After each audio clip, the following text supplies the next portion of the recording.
Ahí está. Ya. Pongámosle. Pongámosle. Listo. Entonces, participación y argumentación en democracia, que es el nombre de la asignatura de diferenciado, ¿cierto? Para los terceros medios A, B, C. Particularmente hoy día al tercero medio B. Clase 3 del día 17 de marzo, ¿ya? Vamos a la actividad.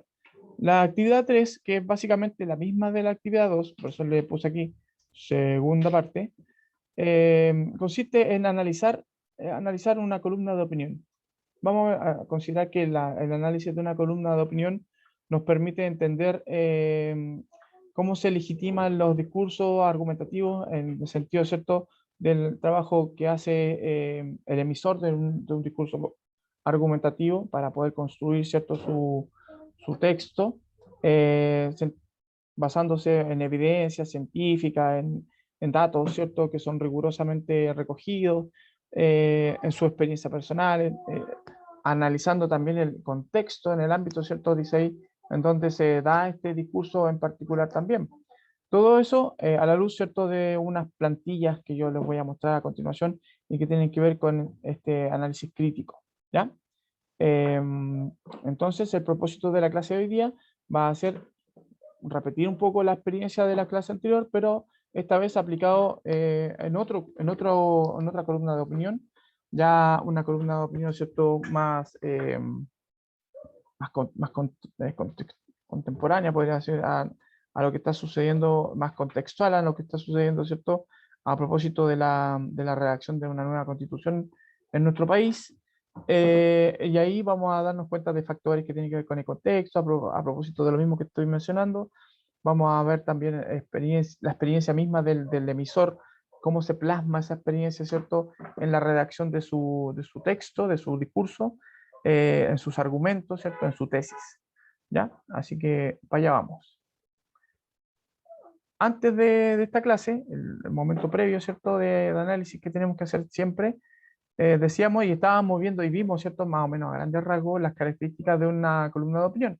Y habíamos dicho, bueno, yo no lo había puntuado así como lo voy a hacer ahora, pero ahora lo voy a ejemplificar un poco mejor. Decíamos, ¿cierto?, que leímos básicamente esta columna de opinión de Pablo Alar sobre la estatua del general Baquedano, en donde se aborda, ¿cierto?, el hecho contingente del desplazamiento de esta estatua, de lo que significa, ¿cierto?, para podríamos decir, para la ciudad de Santiago, para la capital, ¿cierto?, este centro neurálgico que es del acontecimiento social en nuestro país, la Plaza Baquedano, Plaza Italia, como se le llama, también Plaza Dignidad, son los nombres que recibe. Las esquinas de la Alameda, ¿cierto?, con Vicuña Maquena, para hacerlo más gráfico. Entonces leímos la columna que hablaba justamente de este hecho contingente. Destacamos, ¿cierto?, y reconocimos que hay hechos que, a propósito de los que se mencionan, y de dónde se sale esta noción de polémica, es decir, varias reacciones manifestadas, ¿cierto?, en diferentes argumentos. Y aquí recogemos una desde la perspectiva, ¿cierto?, particular de Pablo Alar, que como decano de la Facultad de Arquitectura de la Universidad del Desarrollo, él manifiesta, ¿cierto?, su preocupación por el monumento, lo que significa, ¿cierto?, para él la restauración de este monumento desde el punto de vista, ¿cierto?, también de la historia que tiene, para el del valor, podríamos decir, patriótico, que tiene para no solamente la milicia, sino también para la ciudadanía. Hay un trabajo que nosotros tenemos que hacer a propósito de esta argumentación, de completar la información y para poder opinar, ¿cierto?, tener una visión un poco más global de lo que significa el monumento, más allá de que sea un general y que con ello se represente, ¿cierto?, o a través de él este, este, esta estatua, esta figura ecuestre, represente, ¿cierto?, a la milicia en nuestro país, también representa un momento en la historia de nuestro país que determina, digamos, un cambio en su estructura, en su geografía, ¿cierto?, en su composición y en una visión, entendiendo también a propósito aplicando lo que hemos visto en lenguaje común, sobre la cultura de la cancelación, que hemos estado, ¿cierto?, muy en boga, juzgando cosas del pasado con el criterio del presente, cuando es un error, ¿cierto?, hacerlo, considerando que el pasado obviamente eh, tiene una explicación, hay un contexto ahí, ¿cierto? Hay que ser un poco más, como, no sé si empáticos, pero entender, ponerse en el lugar también de cómo se gestaron esas cosas en el pasado y por qué sucedieron y aprender de ellas, pues. Se supone que eso es lo que hace la historia. La historia no va cancelando las cosas desagradables del pasado, sino que va aprendiendo de ellas. Así, por ejemplo, nunca más vamos a hacer un Titanic con la estructura, ¿cierto?, con la que se construyó ese barco, y no vamos a decir, no, no vamos a hacer más cruceros. ¿Cachai? Aprendemos de la lección, por ejemplo. Guardando las proporciones históricas, se entiende, hay sucesos que tenemos que ir considerando como hechos importantes en la historia de la humanidad, y de ese modo, ¿cierto? También vamos madurando nosotros como sociedad, po. O sea, no podemos obviar cosas, y o menos cancelarlas. Esa es la idea. Bueno, lo que hace Pablo Lara es un poco hablar de eso, hablar de justamente de que, no mencionando, ¿cierto?, la teoría de la cancelación o la cultura de la cancelación, pero sí diciendo que es importante también recoger la figura histórica detrás del monumento a Baquedano, y entender a Baquedano como un personaje en esa historia y en ese momento histórico de Chile. No, y en ese momento histórico eran todos peores que Baquedano desde el punto de vista militar. Entonces, él fue como una persona que vino a sentar las bases de la sociedad actual. Y gracias a él, por ejemplo, sabemos que Arica es Arica y que la Patagonia es la Patagonia, pues, y que pertenecen a nuestro territorio nacional en una época en la que las naciones se expandían y conquistaban, lamentablemente, ¿cierto?, a fuego y a armas y fuego, como se dice. Pero bueno, hoy día vamos a hablar de las columnas de opinión, preguntándonos, ¿cierto?, ¿qué es una columna de opinión? Entonces, para poder responderles, les digo, una columna de opinión es un artículo que aparece publicado en prensa, a veces firmado por el autor. Digo, a veces firmado, en realidad son pocas las veces en las que el artículo de opinión o columna de opinión no va firmado por el autor. Es muy extraño. Cuando hablo de firma me refiero, ¿cierto?, al nombre y a la imagen, ¿cierto?, de quién es el autor o columnista, ¿cierto?, del artículo o columna. Decimos que es una columna porque cada cierto tiempo se renueva en un diario o revista, ya sea físico o virtual.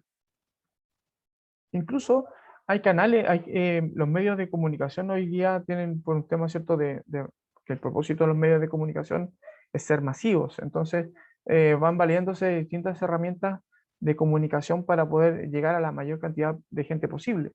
Y hoy día es muy factible, ¿cierto? Y es muy bueno también que, que vean que muchos canales de televisión y muchos medios de prensa escrita tienen canales en YouTube, por ejemplo, y otras cuentas en otras plataformas de redes sociales.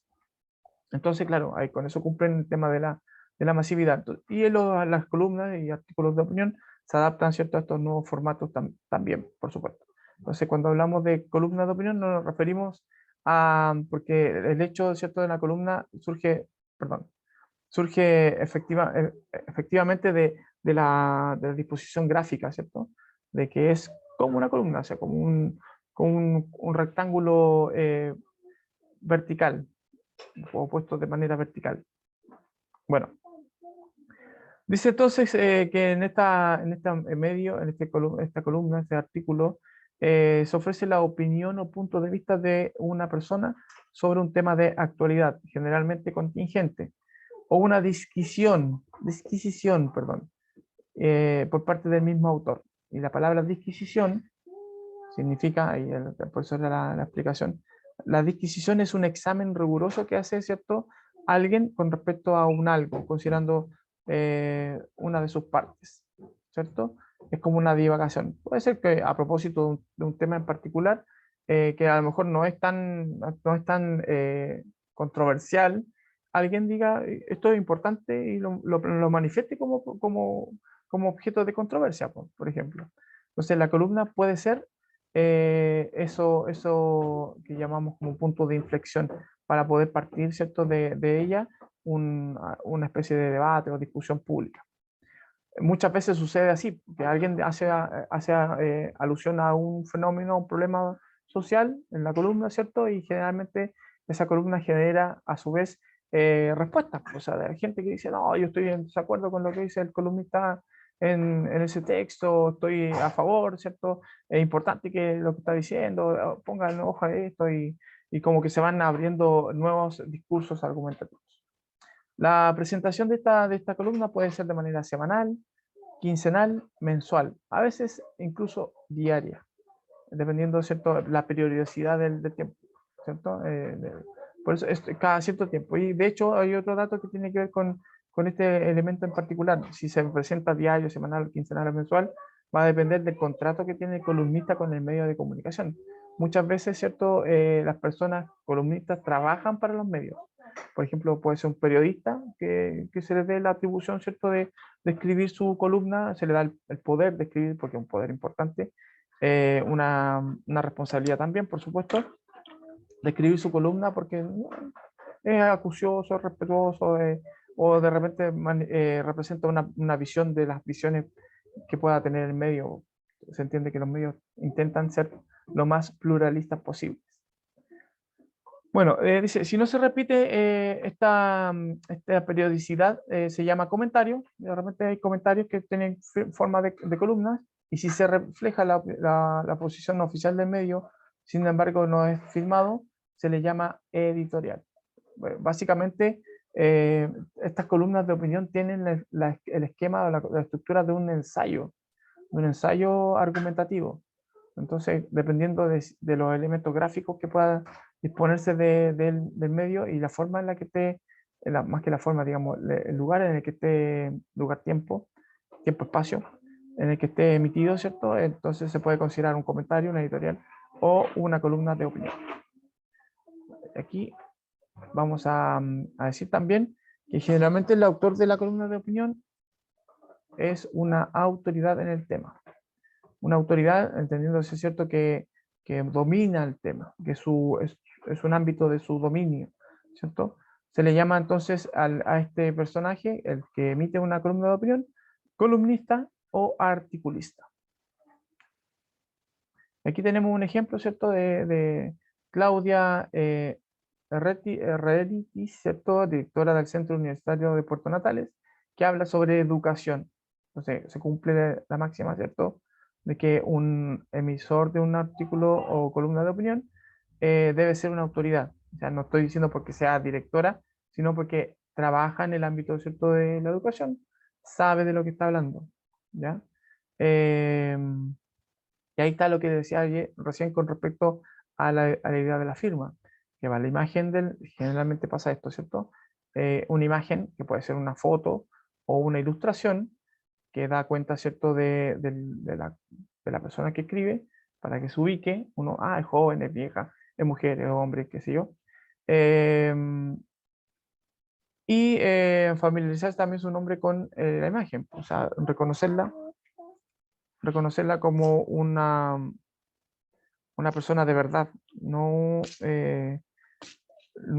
el diario el que está publicando, ¿cierto?, la información, es una persona independiente, distinguiendo a la persona, digamos, del medio. Eso es lo que quiero decir. Aquí tenemos otro ejemplo de Gabriel Saliasnik, perdón, profesor de Derecho Penal, que habla acerca de la democracia y la margarita, dice el título de su obra, de su texto, de su columna, perdón, y que tiene que ver esencialmente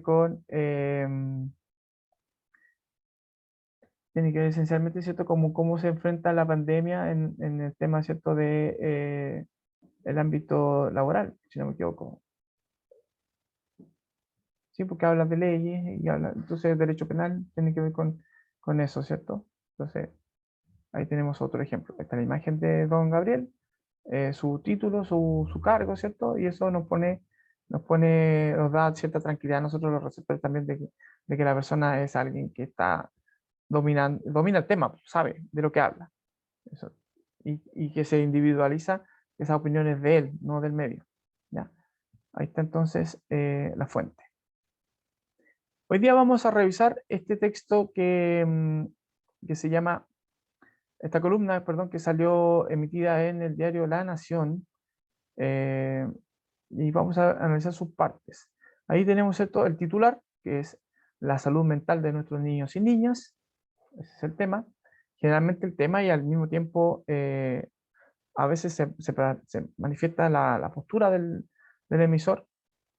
Al decir la salud mental de nuestros niños, nos está diciendo, ¿cierto?, el tema, pero también nos está diciendo que eso es de lo que está haciendo como importancia esta columna. Y esta es una bajadilla, ¿cierto? O entrada, bajada o entradilla, que es como una síntesis de lo que se supone que se pone en la columna. Muchas veces es como un recorte de la misma columna, de lo que se dice en la columna. Ahí, ¿cierto? Esto está emitido en febrero, aunque un poco digamos, antiguo la columna en sí, nos sirve porque de alguna manera tiene cierto contexto. Y eso es la referencia que se hace justamente a un hecho que está sucediendo en nuestra sociedad en la actualidad. Dice, el estudio Cuidemos a nuestros niños se refiere a los problemas derivados de la pandemia. Indica que un 74% de los niños los sufren, problemas derivados de la pandemia, ¿cierto? A su vez, la directora de UNICEF para Latinoamérica ha expresado también su preocupación por los efectos del confinamiento en los niños y niñas. O sea, cómo le está afectando a los niños y niñas su desarrollo, ¿cierto?, integral, el hecho de tener que cumplir con ciertos confinamientos derivados, ¿cierto?, de las medidas sanitarias que se han dispuesto para enfrentar el coronavirus. Lo que estamos viendo, ¿cierto?, y que podría suceder a propósito de este llamamiento que se hace a un confinamiento general a partir de las cifras que estamos viendo. Entonces, es consecuencia directa de un evento contextual. Y ahí tenemos una foto de referencia de cómo los niños están jugando hoy en día con ciertas restricciones, ¿cierto? Hay un círculo, se supone que no debe haber más de un niño en ese círculo, están incumpliendo, porque es difícil decirle a los niños, no te subas a ese juego que está o podría estar contaminado, ¿cierto? Difícil. Yo lo vivo permanentemente con mi hija. En las últimas semanas ha habido una difusión de estudios sobre los problemas de salud mental a nivel nacional y mundial. Es una preocupación de la OMS y de la UNICEF, ¿cierto? Entre los primeros están los del doctor en psicología F. Lecanelier, ¿cierto?, centrados en los niños de 1 a 5 años, que señalan que estamos entre los peores niveles en comparación con otros países. Cuando dice estamos, se refiere a Chile. Otro es el estudio Cuidemos a nuestros niños, que se refiere a los problemas derivados de la pandemia, que establece que un 74% de los niños los sufren. Ahí, esa es la entrada, ¿cierto?, que estamos leyendo recién. A su vez, la directora de la UNICEF para Latinoamérica expresa también su preocupación por los efectos del confinamiento de los niños y niñas. En el plano internacional, Daniel Goleman, el conocido autor de La inteligencia emocional, señala el gravísimo problema en el que está la población mundial al respecto y concluye expresando que, comillas, la salud mental ha sido descuidada por los gobiernos de todo el mundo. O sea, uno de los grandes problemas, ¿cierto?, que se enfrenta la sociedad actual. De hecho, los índices de suicidio, por ejemplo, que es una consecuencia, perdón, de las enfermedades mentales que no son tratadas oportunamente o adecuadamente, han aumentado en el último tiempo, sobre todo en los países que son mayormente desarrollados.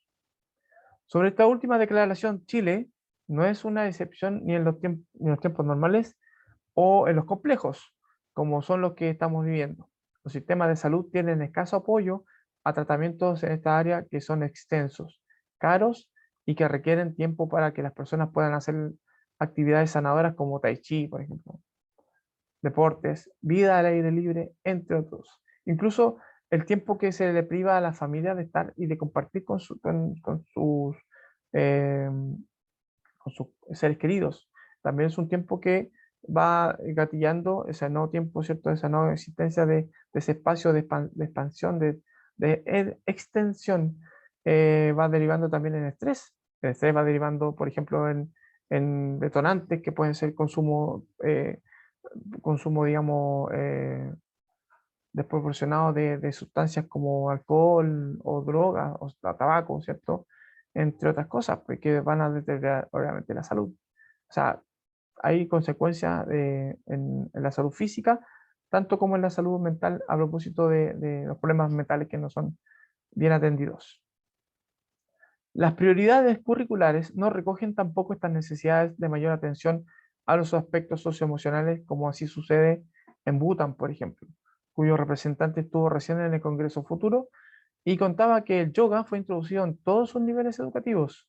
Por ejemplo, es un país que, Bután, ¿cierto? Es un país que ha estado a la vanguardia en este sentido de incluir también una contención socioemocional a sus estudiantes. Es una forma, digamos, de entender que es un problema que se tiene que atender. Entonces, ellos practican yoga y es una forma, digamos, de mejorar la calidad de vida emocional, ¿cierto?, de sus estudiantes. Por otra parte, dice científicos como el doctor Sommer de la Universidad de Harvard, señalan que se requiere de las artes y de las humanidades para equilibrar los pesos que tiene la ciencia y la tecnología en la vida de los estudiantes. Es importante, ¿cierto?, equilibrar las dos cosas, pues, los conocimientos como duros, como la ciencia, el lenguaje, matemáticas, también compartido, ¿cierto?, con ese espacio, con el ejercicio físico, con las artes, ¿cierto? Específicamente también con, con otras disciplinas más de expresión, como puede ser, ¿cierto?, la literatura, etcétera, el cine, no sé, ejemplos. Aquí vamos a ir desglosando. Tenemos la presentación del tema en el primer párrafo que estamos leyendo. Luego tenemos algunas citas que van a ir mejorando, ¿cierto?, la argumentación y dando cuenta de cuál es la dirección que va a tener y va a tomar, ¿cierto?, la enunciación, el emisor en este caso, la emisora, y algunos argumentos que van a reflejarse a propósito de lo que está sucediendo en nuestro país y en contraste, ¿cierto?, lo que está sucediendo en otro país como Bután, a propósito que fue citado el representante de este país a nuestro Congreso Futuro, mostrando, ¿cierto?, dando cuenta de para que se haga algo también aquí, po. O sea, es el momento. Continúo, dice, a la par, Chile está viviendo un periodo histórico relevante que posiblemente no volvamos a tener en este siglo: la construcción de una nueva constitución que debe reflejar la sociedad que queremos, el tipo de personas que aspiramos a favorecer y, por tanto, la educación que necesitamos para ello. Se entiende que este podría ser un párrafo importante dentro de la construcción argumentativa. Esperamos que los constituyentes en general, y en especial los políticos actuales y futuros, recojan estas enseñanzas que la investigación a gritos está señalando y que poco eco tiene en los discursos de nuestros representantes. O sea, si ustedes hablan, ven en las campañas que se están haciendo a propósito de la franja electoral, se habla mucho se habla de la educación, sí, que mejoremos la educación, pero se están centrando los análisis, ¿cierto?, en otros aspectos que tienen que ver con las libertades, más que con las restricciones, con la economía, con aspectos que tienen que ver que son importantes, por supuesto, pero que no son quizás tan importantes como la formación socioemocional, ¿cierto?, de ustedes, pues, de ustedes, los niños. Entonces, bueno, hay que ser un poco más, eso es lo que dice ella, ¿cierto? Hay que poner un poquito más de atención ahí. Artes, humanidades y una educación que favorezca cualidades humanas y se ocupe de lo emocional es primordial en el Chile a construir. Esperamos que no se cumpla más la opinión de Goleman al respecto, o sea, de que estamos como descuidando mucho el aspecto psicoemocional o socio-psicoemocional de los chiquillos, de ustedes. Entonces, quien escribe este texto se llama Victoria Peralta, ella es doctora, es académica de la Universidad Central y, ojo con esto, Premio Nacional de Educación del año, del año 2019. O sea, un premio una distinción máxima que se le da a ciertas autoridades en materias que son súper súper contingentes, como puede ser la educación, ciencia y otras más que son distinciones que se dan a nivel nacional, no menor. Los argumentos de cierre, ahí tenemos ¿cierto? Un argumento de cierre y creo que en ese último párrafo podemos extraer la idea ¿cierto? De lo importante que es este momento histórico para que en este momento en el que se está pensando un nuevo Chile, ¿cierto? Una nueva sociedad, se incluya esta preocupación que debe estar ¿cierto? En la mesa de discusión permanentemente, ¿cierto? A propósito de que es importante cómo formamos a las futuras generaciones. ¿No? Pueden ser tremendos profesionales, pero frágiles emocionalmente, por ejemplo. No es la idea, pues la idea es que haya también un desarrollo integral y eso involucra, ¿cierto?, que nos ocupemos de su emocionalidad. Y ahí está la foto entonces de la columnista y los nombres y cargos, ¿cierto? Y sus distinciones que podrían decirnos y darnos tranquilidad de que el argumento tiene un peso, pues, o sea, no, más allá de, más allá de cierto de que es sensato lo que ella dice, es sensato también, o tanto como, por ejemplo, que lo diga a ella, que es una doctora, ¿cierto? Eh, académica de una universidad importante en nuestro país, privada, pero importante, y además ganadora de un premio nacional de educación, ni más ni menos. Y más encima del año pasado, antepasado, perdón. Ahí está la fuente entonces, La Nación y La Nación.cl, periódico, ¿cierto? Ahora 100% digital de tiraje nacional. So, vamos a ir completando este esquema. Este esquema era la idea que lo pudiéramos hacer, ¿cierto? Como tarea. Y aquí ustedes tienen que ir conmigo, ¿cierto? Completando los rasgos que se van pidiendo, ¿cierto? Los criterios que se van pidiendo con respecto a este análisis dividido en el contexto y el medio de comunicación en el que se sitúa, ¿cierto? La argumentación, el enunciador, ¿cierto? Y el objeto de la controversia misma sobre el que está argumentando. Entonces, decíamos que en qué medio circula el texto, qué características tiene. Decimos, ¿cierto?, que es La Nación, es un periódico, ¿cierto?, de tiraje nacional, 100% digital. ¿Qué rasgo? Podríamos decir, incluso agregar que es pluralista porque recoge las voces de muchas personas. Eso lo sabemos con el solo hecho de leer el medio. Es independiente, creo que no pertenece a ninguna gran empresa, ¿cierto? Alguna corporación de comunicación, como puede ser Copesa, porque es independiente de eso. ¿Qué rasgo puede caracterizar la línea editorial del medio? Que es eh, un medio pluralista, como les decía recién, que considera, ¿cierto?, las distintas visiones de distintos autores, de distintos sectores de la política nacional. Me voy a conectar porque se me va a descargar el computador.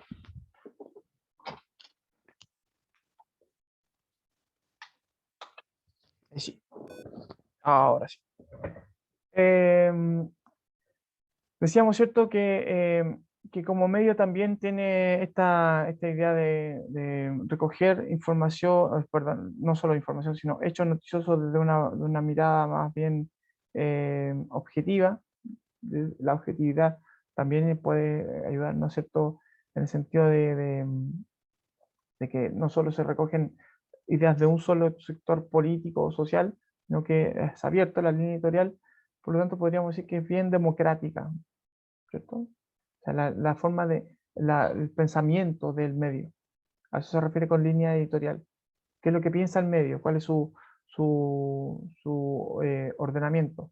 Para que tengan una idea más concreta. El colegio, por ejemplo, donde nosotros estamos trabajando o estudiando en el caso de ustedes, es un colegio confesional católico, dice, ¿cierto? Con énfasis en el inglés. Entonces, podemos decir que la línea editorial del colegio está preocupada por una formación cristiana y funcionalmente a través, ¿cierto?, de la instrucción de este idioma como una segunda lengua. Por ejemplo, hay una preocupación más como central en lo económico, porque está tratando de formar a personas que sean más funcionales, ¿cierto? Para una vida educativa superior o de trabajo, darle una herramienta de trabajo, que es el idioma inglés, por ejemplo. No sé, puede ser como la línea de pensamiento. Em, Políticamente también, pues ya podríamos definir la idea política de un periódico. Si hay periódicos que derechamente son de izquierda, como el Siglo XXI, por ejemplo, como el Ciudadano, el Mostrador, y periódicos que son no de derecha, pero como que más vinculados con el ámbito, ¿cierto? Industrial o empresarial, como puede ser, por ejemplo, el Mercurio, qué sé yo. La fecha de publicación sale ahí, publicado y uno puede responder concretamente febrero del año 2021. Sobre el enunciador, decimos cierto que es la señora, ay, se me olvidó el nombre de la señora, Victoria Peralta, ¿cierto? Victoria Peralta es académica de la Universidad Central y Premio Nacional de, mm, de Educación en el año 2019. Esas son las características que tiene, quien escribió el texto, ¿cierto? Y qué características tiene. Es una persona que está vinculada con el ámbito de la educación. Bueno, ahí si usted conoce alguna publicación de ella o de cómo escribe, se dan cuenta que no tenemos muchas nociones con respecto a sus publicaciones. Podemos encontrar en el periódico seguramente, en las columnas que ella ha escrito antes, y podemos tener una idea, ¿cierto?, de cómo es su estilo. Pero sin embargo, por esta columna de artículo, podemos decir que su escritura, su estilo es sencillo, ¿cierto?, directo, eh, no emocional, sino más bien racional, apela mucho al sentido común, porque de lo que estamos hablando, ¿cierto?, es de un tema que debería ser tratado, porque es parte de la formación integral, ¿cierto?, de todo estudiante, no solamente de la educación básica o media, sino también de la vida universitaria, por ejemplo. Que haya una contención también socioemocional de todos los momentos, ¿cierto? Del desarrollo de una persona, incluso después, posterior. Estamos hablando de que el Estado se preocupe también de la salud mental de todos los chilenos, de todos los habitantes de este país, los, los- los, eh, los que vivimos en este territorio. Vamos a decir chilenos, vamos a decir todos los que vivimos en Chile, para que sea más inclusivo. Sobre la controversia, el texto fue publicado a propósito de que se estaba empezando a suscitar la discusión con respecto a qué es lo que queremos en una nueva constitución. Entonces ya dice, bueno, aquí hay un tema que podría ser puesto en la mesa de discusión, en la mesa de análisis, ¿cierto? Para que sea contemplado dentro de la nueva constitución. Por lo tanto, lo propongo porque también no lo he visto en las discusiones que se han generado en torno, ¿cierto?, a qué mejoramos de la educación. Se puede hablar de gratuidad, se puede hablar de inclusión, se puede hablar, ¿cierto?, no sé, pues de muchas cosas técnicas dentro del ámbito educacional, pero no se ha mencionado, ¿cierto?, este tema que es no menor, que tiene que ver con cómo, vamos a contener, ¿cierto?, el problema socioemocional que se está generando no solamente por el confinamiento, sino porque es un tema que de por sí es importante. Hoy en día está detonando el confinamiento, ¿cierto?, enfermedades mentales más complejas. Vemos mucho más índices de violencia, hemos visto, ¿cierto?, em, una escalada de violencia, ¿cierto? La cantidad de homicidios que han ocurrido desde el año pasado hasta este año, ¿cierto? Han sido muy altos en comparación con los últimos 10 años. Entonces, es harto lo que está pasando y solamente son muestras de lo que podría ser una enfermedad mental a nivel nacional, por ejemplo, como una cosa más compleja. ¿Qué otras posiciones conocemos? Bueno, está la posición oficial del Ministerio de Educación que parece que le importa el tema de la contención socioemocional, pero no se habla mucho de eso. Y a la hora de los que hubo, ¿cierto? Cuando nosotros vemos en qué hace énfasis cierto el Ministerio de Educación, eh, vemos que responde a otras cosas más que este punto en particular. Habla más de aprendizajes formales y no de cosas que son más transversales, como lo emocional. Bueno, aquí tenemos otro aspecto que pueden ser considerados para poder analizar el discurso de esta columnista en particular, ¿cierto? Su actitud en frente al tema, que es una actitud crítica, por supuesto, pero también una actitud propositiva, o sea, ella está haciendo una proposición de que sea atendible este problema, pero atendámoslo, incluyámoslo, ¿cierto? En la discusión, que sea como un tema país. Marcas textuales que ayuden a su posición, bueno, las citas que ella hace son marcas textuales, ¿cierto? Las citas que ella hace de Goleman, por ejemplo, y otros más, eh, que son fundamentales. Recursos que utiliza para pelear o legitimar su posición, las mismas citas son recursos, el mismo rol que ella desempeña es un recurso que valida, ¿cierto?, lo que ella está diciendo. O sea, yo lo digo porque yo sé de lo que estoy hablando. Ese tipo de evidencias se entiende, ¿cierto?, que son evidencias concretas que están reconocibles ahí, incluso alcanza una distinción nacional, un premio nacional de educación, ni más ni menos. Y aquí una pregunta para ustedes. ¿Se piensan que esta argumentación sería igual si el enunciador estuviera conversando con un grupo de amigos en su casa? Obviamente que no, porque la formalidad va a cambiar, el grupo de amigos en la casa va a ser mucho más relajado, la distensión, quizás va a ser más acalorada la discusión también porque se va a permitir ese roce, ¿cierto?, con su grupo de amigos, llevando la discusión a un plano más como íntimo. Eh, Me entiendo, ¿cierto? Que a lo mejor incluyendo más informalidades, más modismos, etcétera, y no tan formal como lo vemos, ¿cierto? Tan estructurado y respetuoso como es en el caso, ¿cierto?, de una columna de opinión, por ejemplo.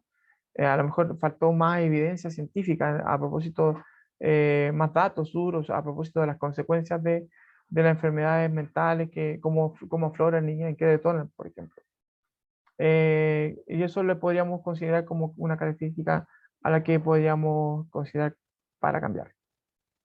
Hay tomando nota, ¿cierto?, de estas ideas para que podamos también considerarlas en nuestros análisis posteriores. ¿Ya? Está entonces ya cerrando la clase, porque estamos en Lora. Recordar que está mi correo electrónico ahí para que ustedes lo revisen. Aprendimos, ¿cierto?, básicamente cómo se estructura un discurso argumentativo desde el punto de vista, ¿cierto?, de una columna de opinión.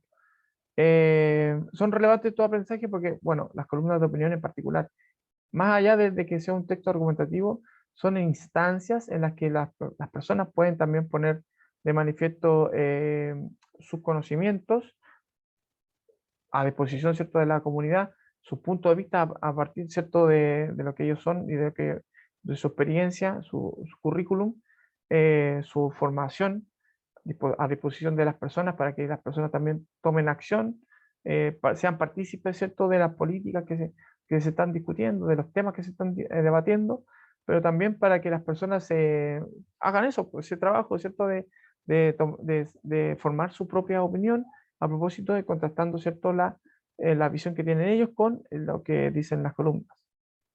Y de ese modo integramos, ¿cierto?, estos aprendizajes a nuestra vida cotidiana, haciendo, ¿cierto?, carne, ¿cómo se llama? O reflejándonos en estas columnas de opinión. A partir de ahora, ¿cierto? Bueno, dentro de la semana voy a subir una primera tarea de diferenciado de Classroom, a Classroom, perdón, de diferenciado de lenguaje, lo vamos a subir a Classroom para que estén atentos. ¿Ah? Así que, y que tiene que ver básicamente con esto, de análisis, pero también va a tener que ver, ¿cierto?, con la producción. ¿Ya, chiquilines? Eso, tengo que dejar porque me estaban llamando del colegio, así que vamos a ver qué pasó. Cuídense Profe, ¿por harto, qué tanta tarea? porque somos malos, no, porque los queremos mucho y sabemos que ustedes pueden dar el No, profe, máximo. es que ¿sabe lo que pasa? Yo le voy a explicar lo que pasa.